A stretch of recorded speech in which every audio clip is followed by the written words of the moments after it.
Nós vamos falar agora sobre a situação na Ucrânia. Hoje, dia 3 de julho de 2025, são 9 horas da manhã aqui no Rio de Janeiro, 3 da tarde lá em Kiev, no momento que eu gravo esse vídeo. Tivemos mais um ataque com vários drones russos contra a Ucrânia. Infelizmente, 2 drones atingiram, um aqui a região de Poltava e outro a região de Jitomir, e que causaram mortes e feridos, um monte de gente morta, um monte de gente ferido. Aqui em Jitomir, o drone russo atingiu um poço de gás, explodiu o poço de gás aqui, e aqui em Poltava um poço de recrutamento para o exército ucraniano foi atingido. Também tem pessoas feridas e mortas aqui, infelizmente, ataques covardes russos aqui contra a Ucrânia, né? Também teve ataque em Odessa e em Kiev também, com resultados menos críticos. O problema foi Poltava e Jitomir. Na linha de frente, nenhuma grande mudança, mas os ucranianos fizeram também um grande ataque com drones contra várias regiões da Rússia aqui, particularmente contra regiões temporariamente ocupadas da Ucrânia. Aqui em Artsakh, um grande depósito de munição foi detonado pelos ucranianos. Eles conseguiram atingir esse depósito de munição, uma explosão enorme. A explosão foi tão grande que chegaram a falar em bomba nuclear tática, mas não, foi explosão convencional mesmo, é um depósito de munição com muito explosivo aqui, né? Outra coisa também, os ucranianos eliminaram o Gubarov, que é um oficial da marinha russa, dos marines russos, na verdade, que estava aqui em Korenevo, e ele acabou sendo eliminado pelos ucranianos aqui. Os russos ficaram chateados, cara, os russos estão machucados com isso, porque parece que atingiram um quartel-general aqui, e tinha um monte de oficiais, e eliminou toda a chefia do grupamento russo que estava aqui na região, esse ataque ucraniano aqui em Korenevo, né? Bom, também teve 2 tentativas de assassinato com carros aqui em Moscou pelos ucranianos, contra figuras do FSB. Então, um deles parece que está em estado grave, o outro parece que morreu. Vamos ver o que a gente sabe sobre isso, porque a gente não sabe muita coisa ainda não, tá? O que a gente sabe é que os carros explodiram. Se foram os ucranianos, se foram alguns outros mafiosos lá da Rússia, a gente não sabe, mas está tendo uma grande onda de explosões de carros lá na Rússia nesse momento, né? Porque pode ser também, vocês sabem, o regime do Putin está enfraquecendo a cada dia, no final das contas pode ser já a briga interna lá do Kremlin no final das contas, né? Bom, outra notícia que chamou atenção foi a interrupção de envio de armas dos americanos para a Ucrânia.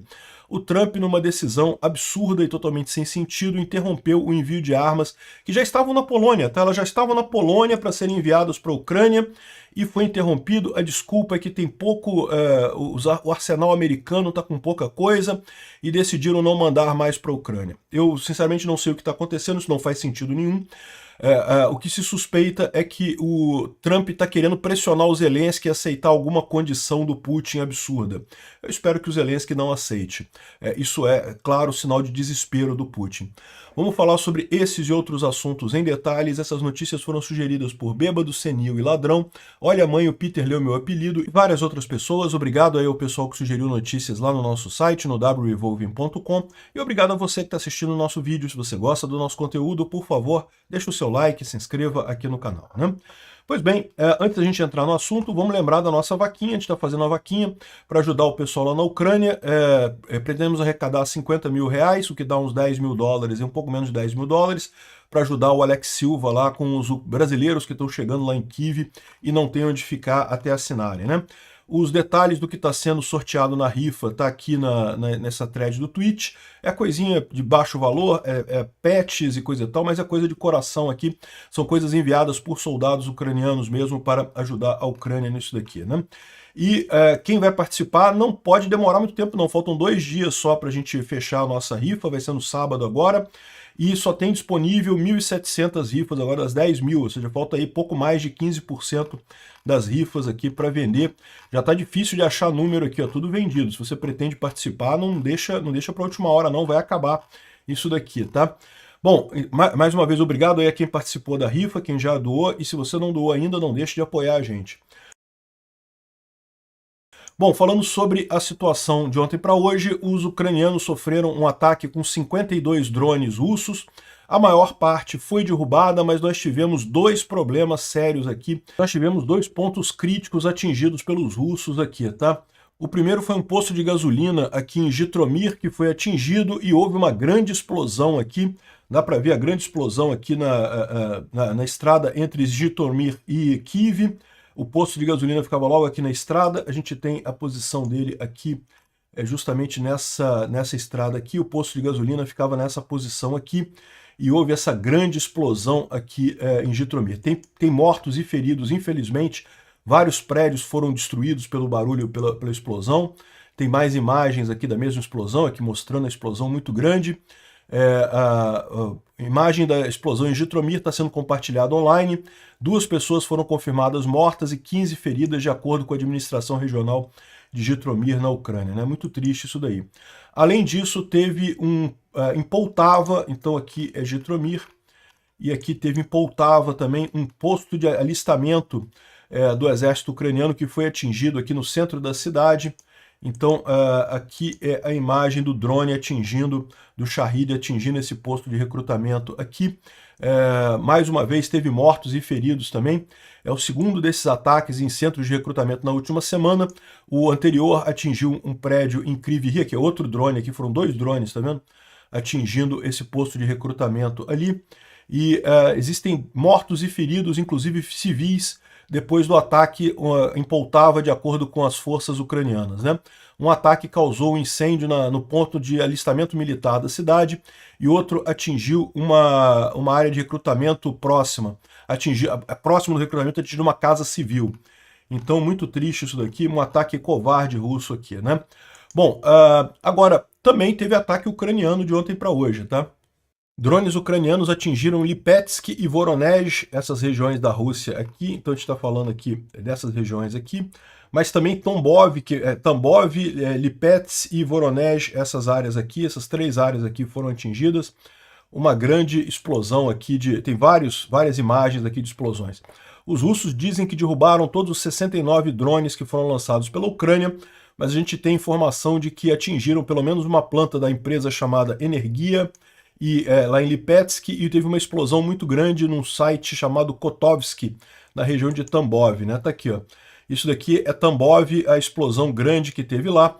De novo, eles estão dizendo que foi, na verdade, devido a uma violação de processos técnicos, ou seja, que teoricamente foi um acidente na planta, essa planta que produz pólvora, né? E isso teria matado 3 pessoas, mas a gente sabe que os ucranianos estavam atacando ali, pode ser que os russos estejam escondendo que foi um ataque ucraniano de fato isso daqui, mas enfim, não sabemos, pode ter sido um acidente também, né? Agora, a explosão que mais chamou atenção foi na cidade de Hartzisk, ali na região temporariamente ocupada de Donetsk, vários ataques diretos e isso atingiu um depósito de munição russo, realmente uma explosão muito grande, né? Muita coisa pegando fogo aqui.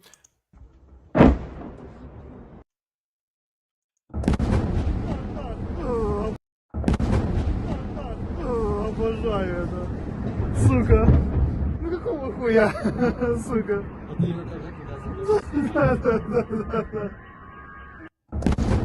Ух ты, ебать его в рот, нахуй. Вот это въебать. Ух ты, ебать. Dá para ver a explosão realmente muito forte ali na região de Hartzinsk. E aqui, ó, tem essa imagem aqui, realmente é impressionante essa imagem aqui. Ебать.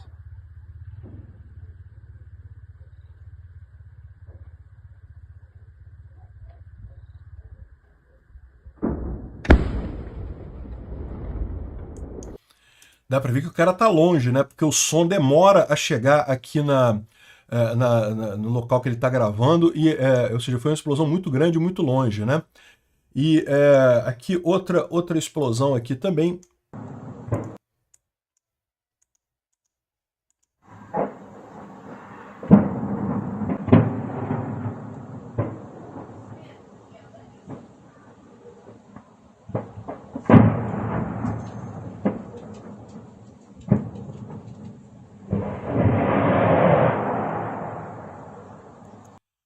Dá para ouvir aqui claramente as explosões secundárias, ou seja, mostrando que foi de fato um depósito de munição que foi atingido ali, né? A SBU confirmou aqui que drones ucranianos destruíram esse depósito de munição russo na cidade ocupada de Hartzinsk e também no vilarejo de Velik Orihov, ou seja, explodiu por volta de 10 horas da noite ontem e teve várias detonações secundárias desde então. E aí os russos ficaram apavorados com esse negócio, né? Porque você viu que tem uma explosão grande ali, né? Mas é uma explosão convencional, né? Aqui o pessoal falando, armas nucleares táticas foram usadas na região de Donetsk, coisa e tal. Não, não foi armas nucleares táticas, né? Foi uma explosão convencional, uma explosão grande, porque era um depósito de munição grande que tinha ali, né? Bom, teve também uma explosão na cidade temporariamente ocupada de Luhansk. De acordo com relatórios, várias pessoas ficaram feridas e pode ter pelo menos uma morte. A gente não sabe ainda exatamente o que está acontecendo aqui. Esse prédio aqui parece algum prédio do governo, alguma coisa de militar aqui, mas não sabemos exatamente o que aconteceu. E teve a explosão aqui nessa cidade, né? Não sabemos se foi uma operação. Luhansk é essa cidade aqui que está temporariamente ocupada pelos russos desde 2014. Não sabemos se foi uma operação ucraniana, se foi um acidente, o que aconteceu aqui, né? Bom, falando sobre ataques de dias passados, tá? Porque a gente tem agora informações, aqui ó, é aquela planta lá em Kupol, lá em Ijevsk, lembra? Longe pra caramba, aqui, ó, é nessa região aqui, ó. Tá aqui a Ucrânia, tá aqui Moscou, Ijevsk é aqui, ó, Ijevsk, é longe pra caramba da Ucrânia, né? E os ucranianos atingiram uma fábrica de drones que tinha ali, essa fábrica aqui, e aqui você vê que é um complexo industrial grande, e você vê aqui que a área que foi atingida, que desabou e pegou fogo e coisa e tal, ou seja, houve um dano significativo aqui. Esse ataque foi no dia 2 de junho, a imagem que eles mostraram aqui, né? Aqui tem algumas imagens feitas pelo pessoal da planta também, dá para ver que a destruição foi muito grande por ali. Essa área da planta toda foi destruída, e isso certamente vai impactar a capacidade russa de produção de drones, né? Aqui os russos estão descrevendo o que aconteceu por lá. Está aqui a tradução. 4 oficinas de produção de drones foram danificadas na planta de Ijevsk depois do ataque de ontem. O trabalho na planta foi parado. De acordo com a Astra, que é uma revista, um jornal russo lá, os serviços de emergência da região estão dizendo que o ataque foi feito por dois drones contra essa fábrica em Ijevsk, que danificou o prédio o primeiro prédio onde os drones são produzidos. Um drone voou pela janela do workshop, da oficina, e o segundo atingiu o teto da oficina e ambos explodiram, pegou fogo em tudo. Como resultado, o teto do prédio colapsou sobre uma área de 1.300 metros quadrados. O dano feito nas oficinas foram em trabalho de metal, solda de microchip e finalização de UAV, ou seja, finalização dos drones, né? É o local de montagem dos drones mesmo. A produção da companhia nesse local é responsável pelo desenvolvimento de microchips para drones militares. Então, além de fabricar drones ali, eles fazem microchips que são usados em outros drones, né? O trabalho é feito em 24/7, em 3 turnos, e depois disso a fábrica parou o trabalho, suspendeu o trabalho. 3 empregados foram mortos e 35 foram feridos nesse ataque, né? Então, ou seja, um ataque de muito sucesso. Era muito longe da linha de frente, os russos não acreditavam que os ucranianos pudessem atingir aqui, mas os ucranianos foram lá e atingiram, né? Bom, outra novidade foi a morte do Gudkov, o general-major Gudkov, que foi morto ali em Korenovo, tá? Ele é chefe russo, outros 10 oficiais foram mortos também, a maior parte oficiais sêniores, ou seja, a gente está falando de generais, coronéis, pessoa do topo da hierarquia russa, né? Tem um monte de mensagem aqui explicando isso aqui, ó. Major-General Mikhail Gudkov foi eliminado num ataque na cidade de Korenevo, no Oblast de Kursk. Isso foi alguns dias atrás, tá? Aqui hoje nem tá mostrando aqui a plaquinha aqui, se bem que tá falando aqui, ó, Gurkovo, né? Os próprios russos confirmaram aqui, ó, de acordo com fontes russas, o comandante da 155ª Brigada Marine, herói da Rússia, não sei o que lá, foi eliminado num ataque ucraniano em Korenevo, no Oblast de Kursk. Tem o pessoal falando aqui que nós nem sempre fomos justos com ele, mas só como olhamos claramente, nós entendemos como que ele é um comandante real, verdadeiro, um verdadeiro herói da Rússia, aceitou o posto, não sei o que lá, e já foi prestar conta, né? O Fighter Bomber aqui tá meio que criticando a situação, né? Ele fala aqui, olha só, a tradução tá aqui, ó. É difícil dizer por que um chefe precisa chamar toda a gerência em um único local para falar pessoalmente com eles, né? Por que isso não poderia ser feito de forma segura, remotamente, usando meios técnicos, né? Ou seja, ele está reclamando por quê? Porque o Gudkov chamou todo o alto comando ali da da região para o mesmo lugar para ter uma reunião. Os ucranianos ficaram sabendo, foram lá, destruíram todo mundo numa tacada só, né? Mataram ele e mais um monte de gente. E aí o pessoal tá falando, tão reclamando disso daqui, né? E ele não foi o único, tá? Também teve outro oficial russo que foi eliminado aqui. O pessoal ficou chateado aqui. Isso é guerra, agora é guerra. Não sei o que lá, pô, até aqui não era guerra, né? Agora que vai ser guerra, né? Aqui, ó, isso é guerra. Na Crimeia, como resultado de um ataque pela gerência de inteligência do Ministério da Defesa ucraniano, o vice-almirante e comandante da frota russa do Mar Negro, o Ildar Fedorovich Armetov, foi morto, né? Mais detalhes depois, mas vamos fazer vingança e não sei o que lá. Pois é, então essa é a história. Os ucranianos mataram também o vice-almirante da frota russa do Mar Negro ali na Crimeia também, nesses últimos ataques que teve na Crimeia ali, né? E não foi só isso não, aqui ó, teve uma tentativa de assassinato em Moscou. Estão dizendo que um general do FSB foi eliminado, né? Tá aqui o carro pegando fogo. O nome da suposta vítima, que está circulando online, ninguém tem confirmação ainda, Alexei Komkov. Ele era o chefe do 5º Serviço do FSB, responsável pela contra-inteligência em países do CIS, né? O CIS é a OTAN da Rússia. Alguns países fracassados ali, Armênia, Cazaquistão, não sei o que lá. Então ele fazia a contra-inteligência. Contra-inteligência é a atividade de você identificar espiões dentro do seu próprio serviço de espionagem, né? Esse é um problema que todo serviço de espionagem acaba tendo espiões do outro lado dentro do seu serviço de espionagem. Então todo serviço de espionagem tem um serviço de contra-espionagem, que é identificar os espiões que estão dentro do seu serviço de espionagem, né? E tá aqui, ó, o Gur, né, que é ucraniano, eliminou o comandante. Bom, aqui eu estou dizendo que é o comandante da frota russa do Mar Negro. Aí a gente não sabe o que é. Esse aqui está dizendo que é o cara do FSB. Aqui está dizendo que isso daqui é o comandante da frota russa do Mar Negro. Não dá para saber qual dos dois que é. Mas teve eliminação aqui. E teve um outro carro que pegou fogo em Moscou, que teria matado um KGB, um veterano da KGB, foi explodido ali, outros 2 veículos teriam pegado fogo. Agora, ele foi retirado do carro que pegou fogo pela filha dele. Aqui, ó, aqui está dizendo então que é o chefe do FSB, do 5º Serviço do FSB, né? O Komkov. Ou seja, aparentemente o pessoal está confundindo as coisas. Esse cara aqui, ó, falou que teve uma tentativa de assassinato em Moscou. Ele está se referindo a esse caso aqui, né? Esse carrinho preto aqui explodido. E não a esse carrinho branco explodido. Esse carrinho branco aqui foi na Crimeia e foi onde o Gura eliminou o almirante da frota do russa do Mar Negro também. Então, excelente, está explicado. Foram 2 eliminações que aconteceram aqui, né? E está dizendo aqui que, embora a filha dele tenha tirado o corpo dele aqui, foi para o hospital e coisa e tal, mas agora a gente já tem a confirmação de que o cara morreu. Os próprios russos estão confirmando a morte aqui, né?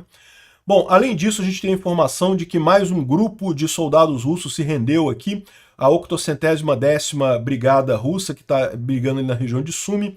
Mais uma galera aqui se rendeu para os ucranianos, né? A situação está ficando cada vez mais complicada para os russos por ali, né? O Pulevolan não publicou hoje mapas da situação na Ucrânia. Ele optou por fazer um resumo de qual é a situação do dia 1º de julho, que é meio do ano, né?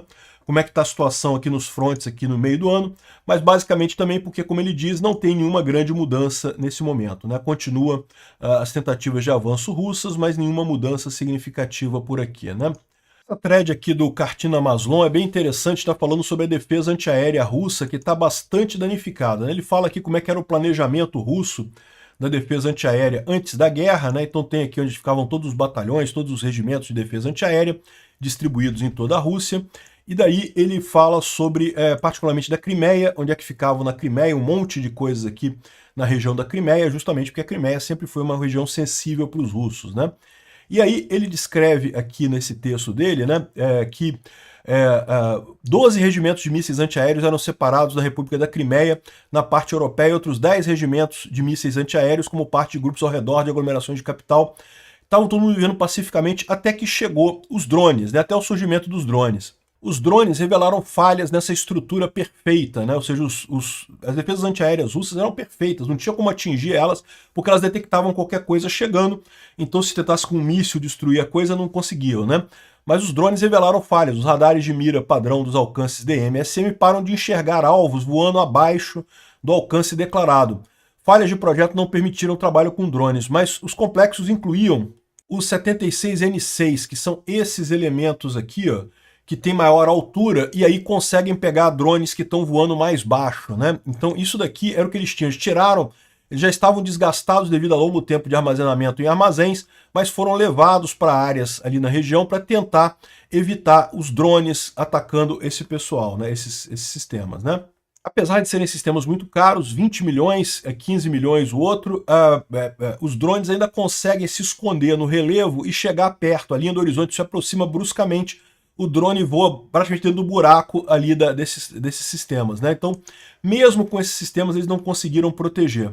Ou seja, para se proteger dos drones agora, precisaríamos produzir 200 a 500 estações de alta tecnologia, o que seria avaliado em 3 a 10 bilhões de dólares, né? Isso não teria como, né? Então, os drones voam sem obstáculos por muito tempo. E, no final das contas, quando estão sendo destruídos esses radares todos, você começa a ter o problema de que a Rússia não tem mais radares, não tem mais defesas antiaéreas apropriadas ali na Crimeia, né? Ou seja, isso mostra a falha absurda da defesa antiaérea russa que está sendo destruída pelos drones, né? Bom, uma outra coisa interessante que o pessoal está comentando aqui é sobre a produção de armas com impressoras 3D, né?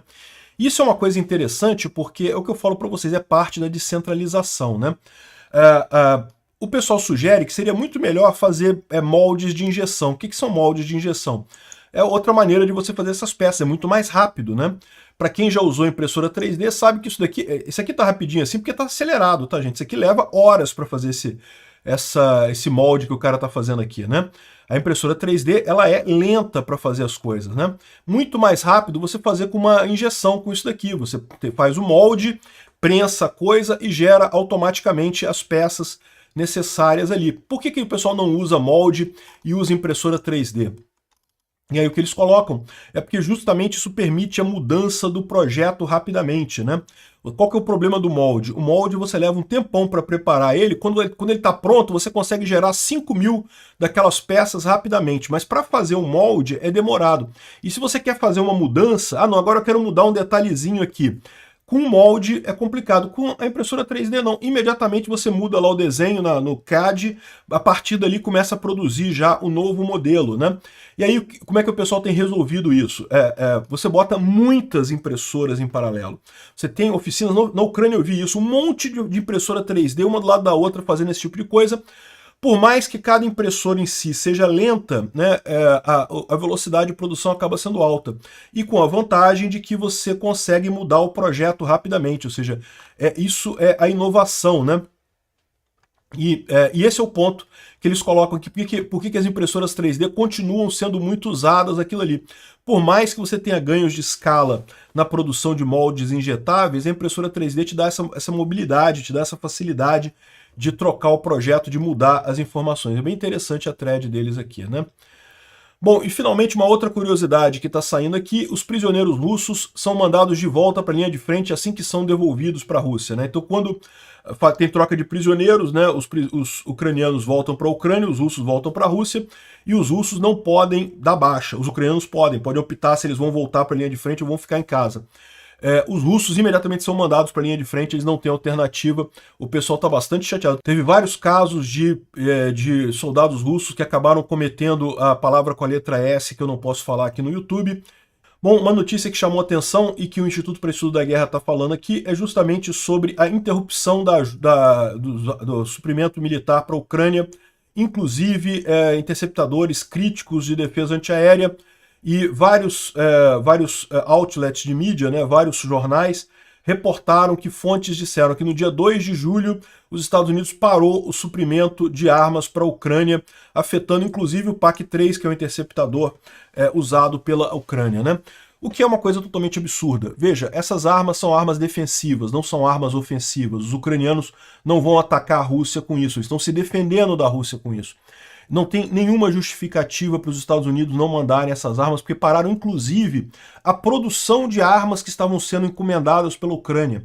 Então, não tem explicação isso daqui, não tem nenhuma lógica isso. O que eles estão dizendo é que isso foi feito por um secretário do DOD, né, do Departamento de Defesa americano, em resposta a número de estoque pequeno lá nos Estados Unidos.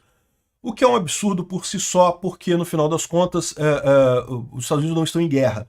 Então a chance de alguma coisa atingir os Estados Unidos é mínima, né? Enquanto a Ucrânia está numa guerra, né? Os estoques do Departamento de Defesa americano estão certamente depletados, estão certamente com pouca quantidade, né? Estão vazios, devido à guerra na Ucrânia e ao conflito no Oriente Médio. Mas, como ele diz aqui, o diabo está nos detalhes, né? O político diz que a pausa impactou tanto as entregas devido ao PDA e ao USAI.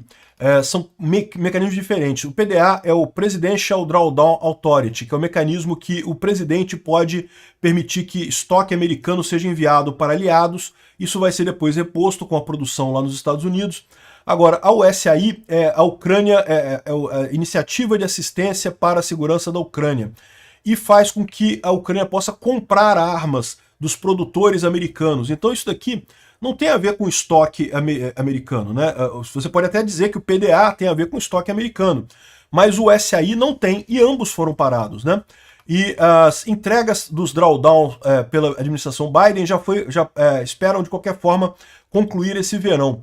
Agora, o Reg 7 recentemente disse que ainda estão executando PDAs 71 a 74, implicando que os antigos ainda já foram completados, né? Ou seja, já está perto de encerrar realmente o PDA autorizado pelo Biden. Agora, o SAI ainda teria muita coisa ainda pela frente aqui. Ó.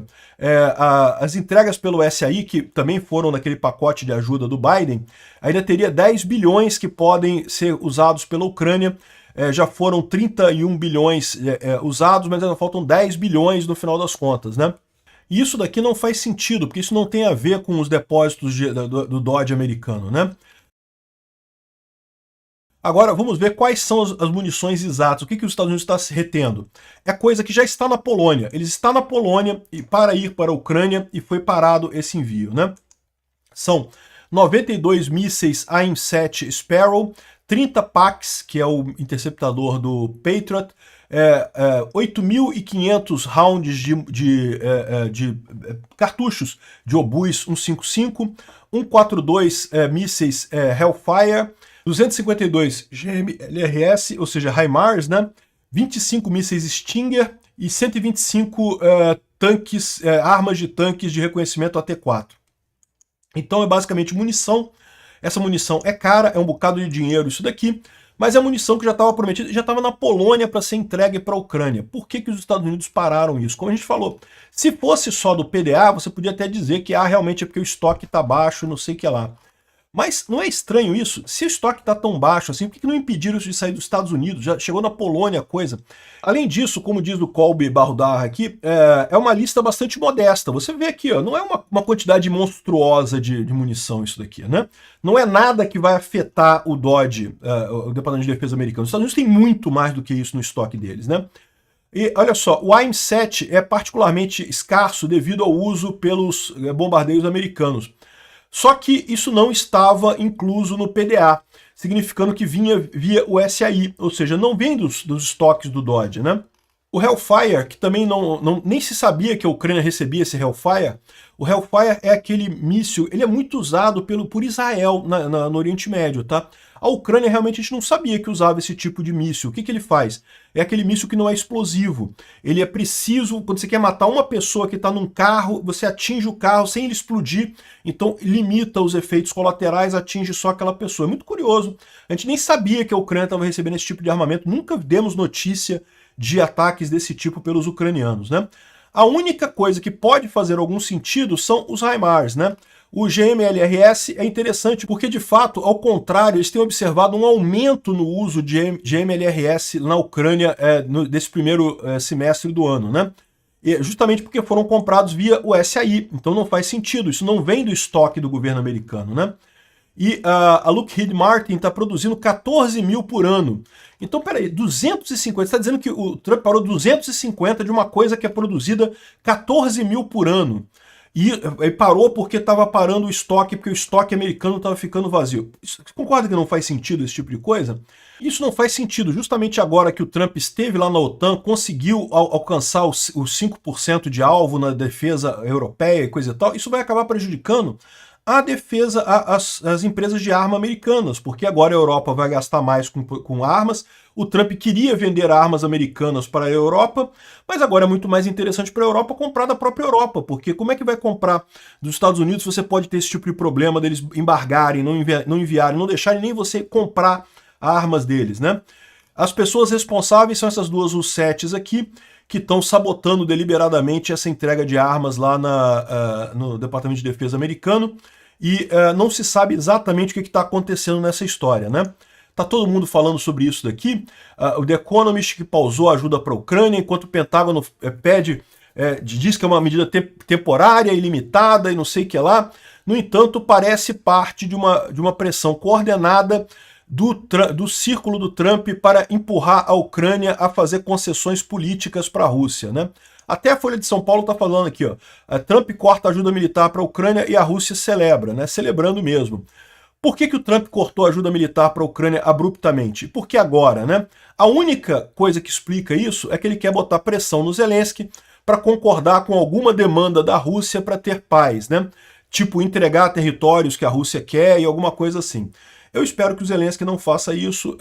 Tá mais do que claro que os Estados Unidos não é um ator adequado nessa seara, tá jogando contra, tá jogando como aliado da Rússia. Eu não acredito que o Zelensky vai ceder, ele nem pode ceder, porque ele precisa de aprovação do Congresso, não teria como aceitar isso. Então é uma situação completamente absurda isso daqui. Eu espero que não seja isso, né?